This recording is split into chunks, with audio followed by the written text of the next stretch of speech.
it's a lifestyle, it's the cars, it's the culture. Cars are cool, the music is cool, the fashion is cool. It's rock and roll with real energy, lots of guts. It's a little bit more fun and a little bit more rockabilly and cheeky and a bit more cheesecakey. The lifestyle and the dancing and generally just having a good time as well. Just the cars, it's just such a great atmosphere, everything's so positive. The hair is one thing, you know, the ducktail and everything else. Where they've got jukeboxes, where they've got old record players. The girls all sat on one side of the hall and the boys all sat on the other, and you know, you just sat waiting patiently until somebody would come and ask you to dance. There's just so much within it. You've got the Presley original rockabilly sound of the stripped back, you know, upright bass. There were no computers back then. There was nothing to make you sound good. How you played and how you sang was what you were going to put on record, and you just can't knock those great sounds. Oh, pretty baby, I love you so. Let's go, let's go, let's go, little darling. Where that's we belong here. Come on, let's go. Again, again, again, again. We've got these stunning classic cars that always, you know, factor into it. The hot rod thing is part of the style, it's part of what goes on. Their class of car, you can't compare today.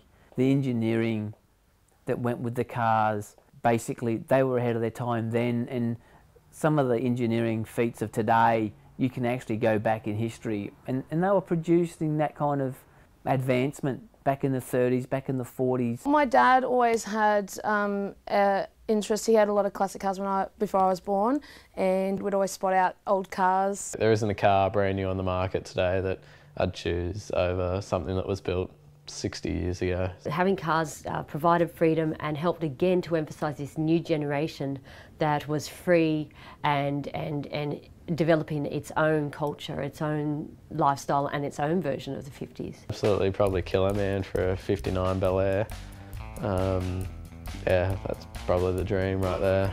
What made me purchase my 1962 Dodge was the fact that I wanted an engine that is famous, it's legendary, by a certain gentleman in America called Don Garlitz. He was one of the first persons to put a blower or a supercharger on an engine called a Hemi, and as a teenager I aspired to an American engine called a Hemi, a 426. It's got 724 horsepower to the fly, 550 to the wheels. Makes 1,300 foot-pounds of torque at 3,000 RPM at 8 pound of boost. Like, it's barely under any stress, and the torque is phenomenal. The Second World War was coming to an end, and they had put all this technology and time and effort into building this particular engine was going to go to waste, because obviously they weren't going to be putting in planes. So some U-boot Chrysler engineer realised that if we cut them in half, we can put them in cars. The girls weren't that interested in the cars, it was more the girls were interested in the guy. So if they had a cool car, it came as a package. The sound of your V8 in a hot rod, in a classic car, it's crowd stopping. It really is. I like dressing up nicely and sitting in the car with my husband. It's his pride and joy, but it's also nice to have a pretty girl, you know, beside you in the front seat. So, you know, I guess it's just that overall appeal look of, you know, a pretty girl, a nice car, gee, that guy, you know, he's lucky. I've always loved dressing up. I've loved my grandmother's wardrobe forever, so that's a big draw card as well. She's one of those fabulous ladies who never leaves the house without heels and makeup. I think she would rather die. I always admired pictures of my grandmother and in her era of how they dressed. They'd show the woman in the kitchen wearing the beautiful glamorous dress and the apron that would tuck her waist in so nicely, and she'd be wearing high heels while she's pulling a, you know, casserole out of the oven and have her hair done perfectly. My parents had very old school values. Mum still dresses and dressed a lot like way back then. It's pretty, it's feminine, it allows me to have a lot of fun with what I do. They were housewives and they were mothers, but they still looked beautiful. You're walking like double taking, treble taking, quadruple taking, and then you've hit the lamppost.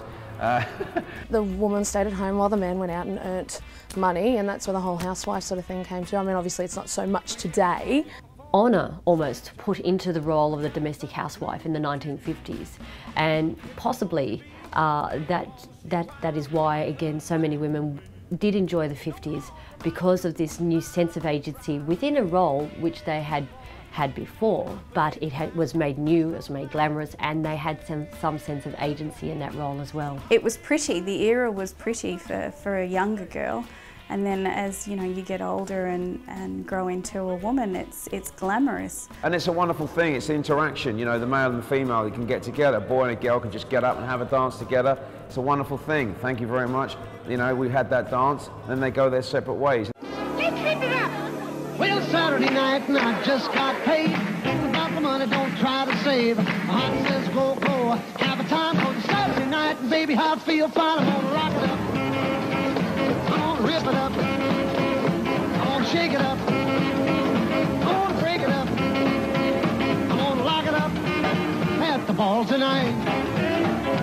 I started playing music when I was 10 years old, and the thing I loved about that music back then, you know, Little Richard, all that sort of 50s, is that it was upbeat and it was exciting and dynamic, and you'd play music and people would you'd see people moving to the music. And the music is sort of vested with all these happy memories, because it was a moment, it helped to provide distraction. It became part of that whole emerging, hopeful, idyllic, prosperous lifestyle. They've got style, they've got the shoes, they've got the guys have got the jeans, they've got their hair done up. My connection with Elvis started when I was really young. There was always Elvis records in the house, and I just took to it. I just really liked what I heard, and then from then I just wanted whatever I can get my hands on, which started me collecting Elvis Presley memorabilia.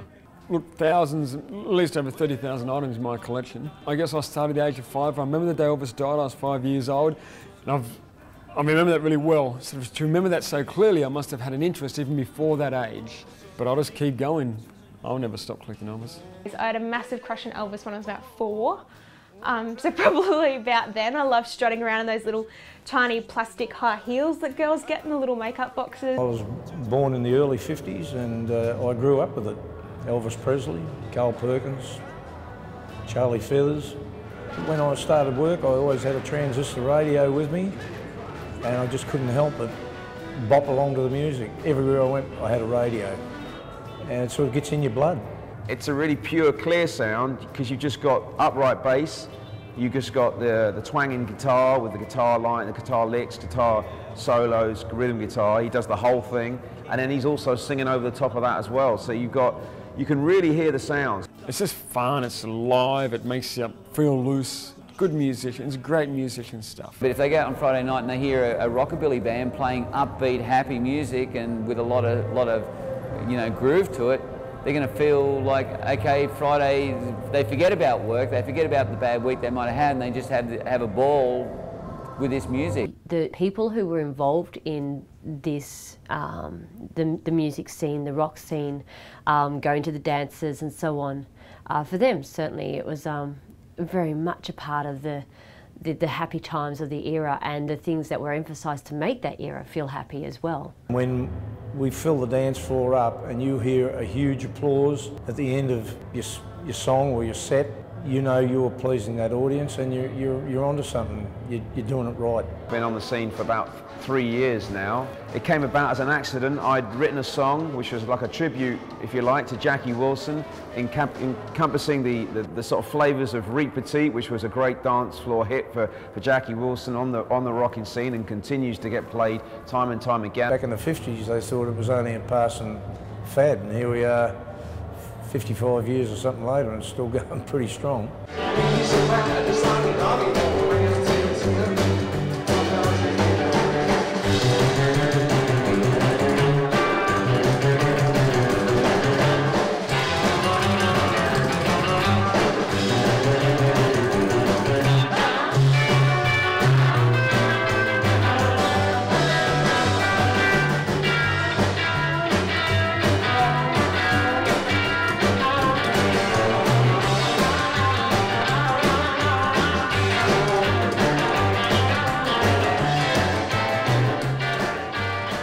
I actually used to take photographs for a car magazine. So I used to stand in the middle of the drag strip and take photos. And Warren was in the Dodge racing his car, and he reckons he missed the green light on the tree because of me, because I was standing there taking a photo of his car.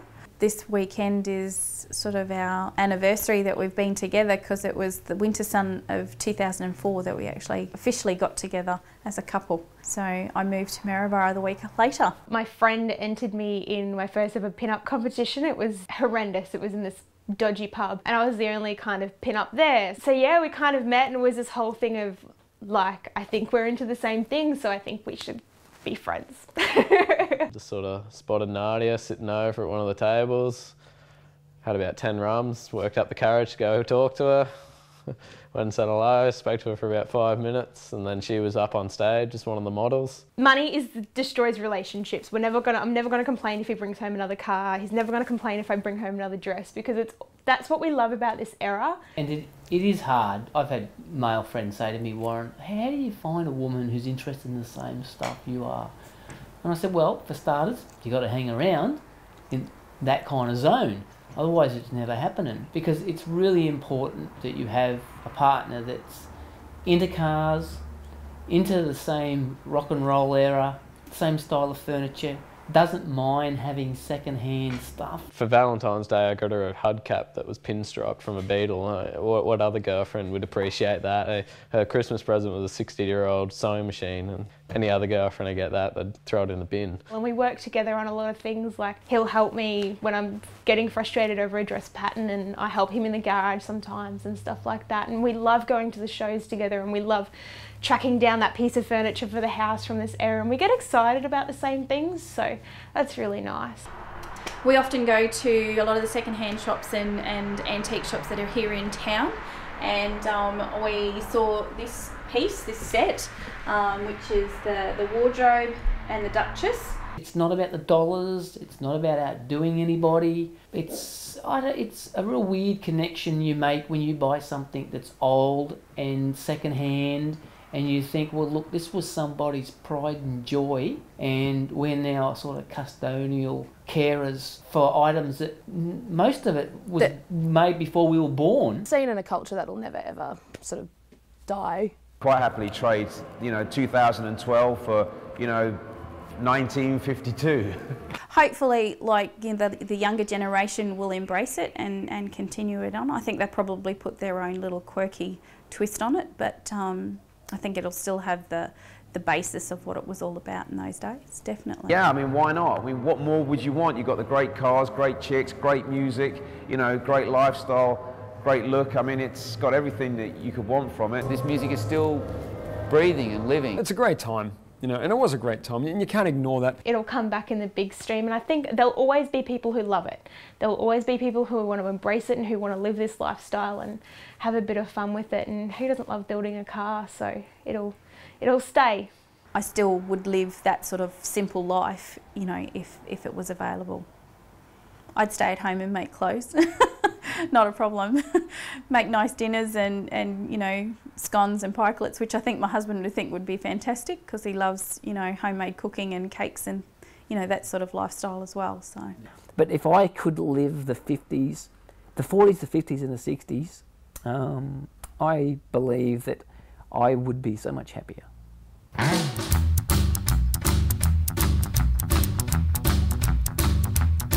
Well, I'm a tip-top daddy and I'm gonna have my way. Keep you away from me, mama. Here's what I gotta say. Give me one hand, only get ready for the ride. Give me one hand loose and I'll be satisfied.